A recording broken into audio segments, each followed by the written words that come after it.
जय हिंद दोस्तों यहाँ पर आज की जो क्लास है ये लास्ट क्लास है। इसके बाद में इसकी क्लास नहीं होगी, ठीक है। क्योंकि यहाँ पर आज एलसीएम और एचसीएफ पूरा कंप्लीट होगा और इससे पहले बहुत सारी क्लासेस इसकी हो चुकी है। और ये जो लास्ट क्लास है और लास्ट क्लास में क्वेश्चन कुछ अलग टाइप के रहेंगे जो 99% लोगों को ऊपर से जाते हैं, मतलब समझ नहीं पाते हैं या फिर वो समझने की कोशिश नहीं करते हैं और एग्जाम में आते हैं इस टाइप के प्रश्न तो केवल 95% लोग नहीं करते हैं और 5% लोग ही केवल कर पाते हैं इनको, ठीक है। और जो इनको टच करता है, जो इनको सही तरीके से हल कर देता है, आंसर निकाल आता है, वही सिलेक्शन पा लेता है, ठीक है। तो इस तरीके से आप किस कैटेगरी में जाना चाहोगे, 95 वाली में या फिर 5 वाली में, आपको डिसाइड करना। यदि 5 वाली में रहना है तो इस क्लास को पूरा शुरुआत से एंड तक अच्छी तरीके से देख लें और अपनी कॉपी में इन प्रश्नों को, आज की जो क्लास है इन प्रश्नों को अलग से लिख के रख लें। क्यों ये इसलिए कह रहा हूं क्योंकि आरआरबी एनटीपीसी में भी इस टाइप के प्रश्न काफी पूछे गए, रेलवे ग्रुप डी के पेपर में भी इस टाइप के प्रश्न आए और आने वाली जितनी भी एग्जाम से पटवारी के लिए बहुत इंपॉर्टेंट होंगे, बाकी एमपी पुलिस और फॉरेस्ट गार्ड के लिए भी काफ़ी इंपॉर्टेंट होंगे। तो देखो यहाँ पर ये जो प्रश्न है एलसीएम एचसीएफ के थोड़े से घुमावदार प्रश्न हैं और आजकल ऐसे ही प्रश्न आते हैं, ठीक है। पहले जैसे सरल सरल प्रश्न डायरेक्ट नहीं देते हैं तो इस टाइप के प्रश्न पूछते हैं। देखो सबसे पहला प्रश्न यहाँ पर देख लें और इसमें यह बोला है कि दो संख्याओं p तथा q का मस एवं लस क्रमशः a तथा b है। यदि a plus b p plus q है, a प्लस b बराबर क्या दिया है, p प्लस q दिया है, तो a cube plus b cube का मान ज्ञात, ये यहाँ पर प्रश्न दिया है। अब देखो यहाँ पर बहुत सिंपल, बहुत आसान सा प्रश्न है यदि समझ में आया तो, ठीक है। इससे पहले वाली आपने यदि पूरी क्लास देखी है, मेरी पूरी क्लास ली है स्टडी राज 25 चैनल पे, तो आप डेफिनेटली इसको कर लोगे, अदरवाइज इसमें दिक्कत आएगी, ठीक है। आप खुद ही इसको देख लो करके एक बार तो क्लियर हो जाएगा। अब देखो यहाँ पर पहले समझ लेते हैं, दो संख्याएं आपको दी है, ठीक है। पहली संख्या और दूसरी संख्या, ये दो संख्याएं आपको दी हुई है, राइट। अब दो संख्याएं कौन कौन सी है, एक है p और दूसरा है q, ठीक है। दो संख्या है, एक p है दूसरी q है। अब इनका मस का मतलब होता है यहाँ पर HCF ये है और लस का मतलब होता है LCM, क्या होता है LCM। हालांकि इसको मस प और लस प लिखते हैं लेकिन हम शॉर्टकट में प को हटा देते हैं तो लस और मस लिख लेते हैं, ठीक है।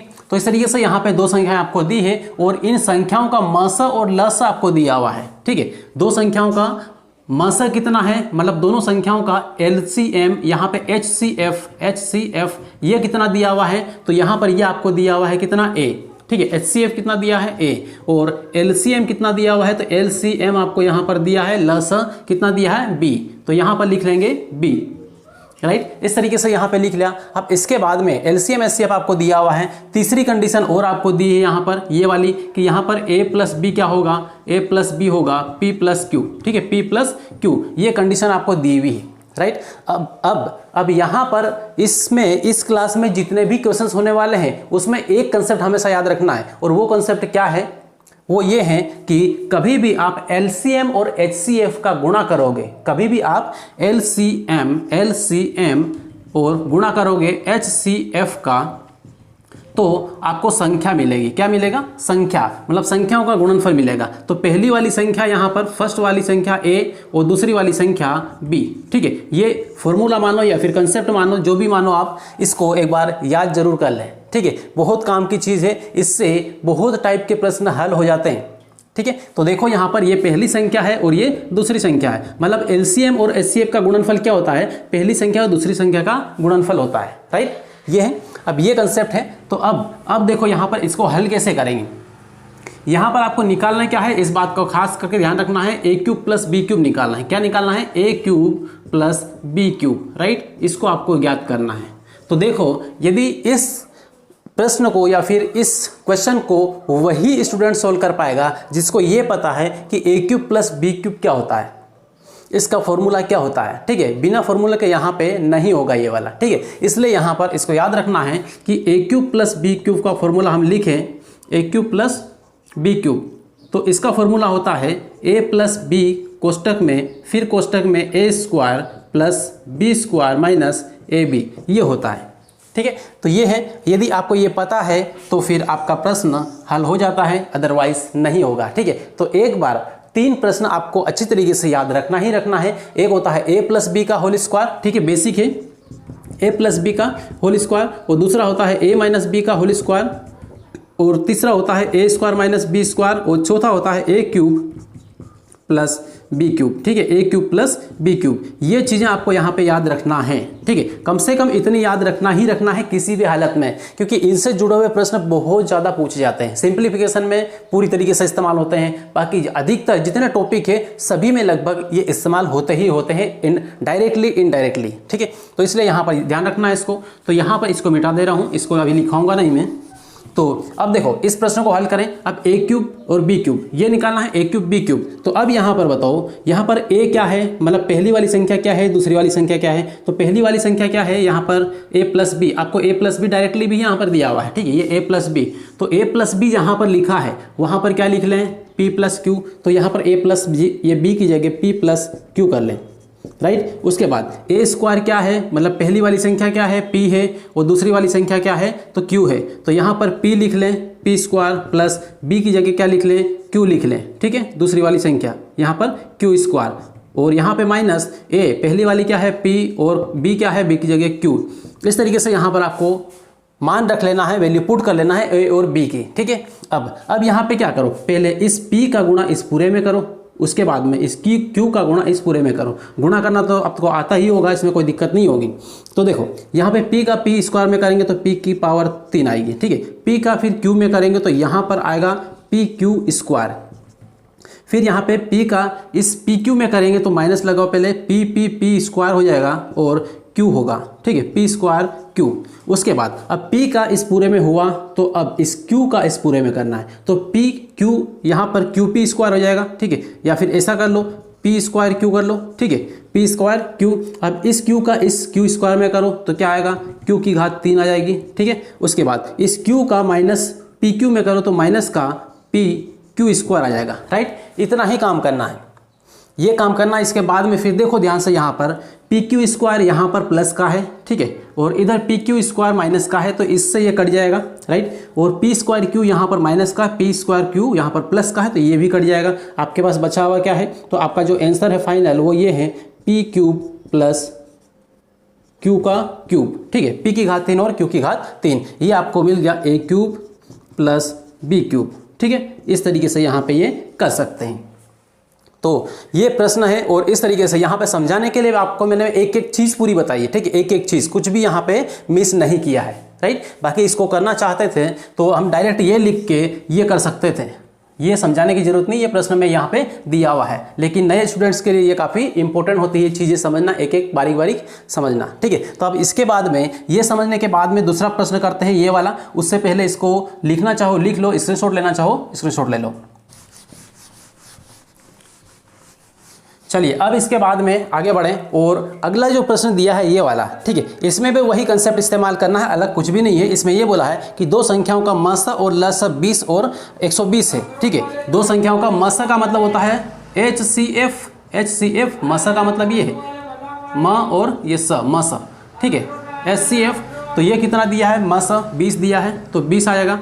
और LCM कितना दिया है, LCM, तो यहाँ पे LCM आपको दिया हुआ है 120, ठीक है। ये दो संख्याओं का HCF ये दिया है और LCM ये दिया है, मस और ये है, और लस यहाँ पर ये दिया है, राइट। तो इस तरीके से यहाँ पे दो चीज़ें आपको दी हुई है। अब इसके बाद क्या बोला है, यदि एक संख्या दूसरी संख्या से 50% अधिक है, मतलब एक संख्या है वो दूसरी संख्या से 50% कितना है, अधिक है, ठीक है। मान लो यहाँ पर पहली संख्या आपने ले ली, पहली संख्या क्या ले ली, तो पहली संख्या हमने यहाँ पर ले ली x, ठीक है। तो दूसरी संख्या क्या होगी, तो दूसरी संख्या क्या होगी, ठीक है, दूसरी संख्या, तो दूसरी संख्या यहाँ पे ले लो, इसका कितना, इससे 150, इससे 50% अधिक है, ठीक है। एक संख्या दूसरी संख्या की 50% अधिक है, या फिर एक संख्या दूसरी संख्या से 50% अधिक है। अब एक पहली वाली को लो या दूसरी वाली को लो, कोई सी भी एक होगी और दूसरी वाली जो भी होगी वो 50% अधिक है, ठीक है। तो इन दोनों में से कोई सी भी एक 50% अधिक होना जरूरी है, ठीक है। अब पहली हो सकती है, दूसरी भी हो सकती है। तो यहाँ पर हमने पहली वाली को x लिया तो दूसरी वाली को 50% अधिक लेना है। मतलब ये है कि x का 50% अधिक का मतलब ये होता है कि 100 में 50 को जोड़ दो और यहाँ पे इसमें गुणा कर दो तो 150%। कितना होगा? 150%। ये है।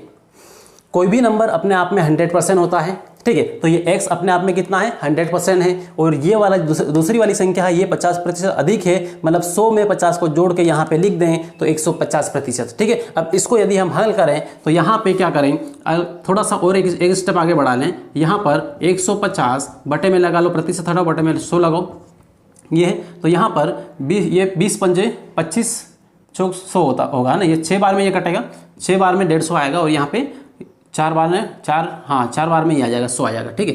तो इस तरीके से यहाँ पे 6 बटा ये आएगा और उसके बाद में 2 से और काट लो, 2 तिया 6 और 2 दूना 4, ठीक है। तो यहाँ पे आपका जो दूसरी वाली संख्या आई वो आई 3x बटे में 2 आ गई, 3x बटे में 2। तो इस तरीके से यहाँ पे निकाल लेना है। अब यहाँ पे पहली संख्या आपको पता है, दूसरी संख्या आपको पता है, इसका HCF LCM आपको पता है। तो सीधा कंसेप्ट है, आपको अभी बताया था मैंने कि LCM गुणा HCF बराबर होता है A इंटू B। A मतलब पहली वाली संख्या और B मतलब दूसरी वाली संख्या, ठीक है। तो LCM यहाँ पर रखो, कितना है? LCM 120 है और HCF कितना है? तो यहाँ पर 20 है।